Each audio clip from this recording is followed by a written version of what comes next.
आज बघा पपई खायचा लय झाला होता मूड, पण पपईपासून होणारे फायदा ऐका बरं का. पोटाच्या समस्यापासून सुटका, जसे गॅस, ऍसिडिटी आणि बद्धकोष्ठता. 2 नंबर म्हणायला गेला तर पायाची सूज कमी करते. नंतर डेंग्यूमध्ये फायदेशीर, यामध्ये प्लेटलेटचे प्रमाण वाढते बरं का. आणि मेन म्हणजे रोग प्रतिकारक शक्ती वाढते.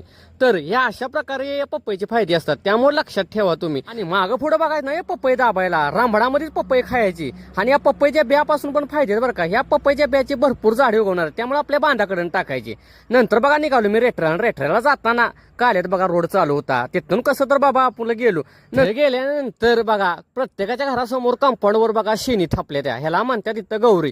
जुनी पद्धत अजून सुद्धा बंद केलेली नाही बघा यांनी, कसं रांबडात. तर आम्हाला दिसला बघा ट्रॅक्टरचा नातू, तो काय सुट्टी दिनात तराडच निघालाय बघा. नादच आपलं बघितलं आणि लगेच निघालो तर ट्रॉफिक जाम होतं. या ट्रॉफिक मधनं कसं तर आपलं धक्काबुक्की करतो उंडाळ्यात पोहोचलो.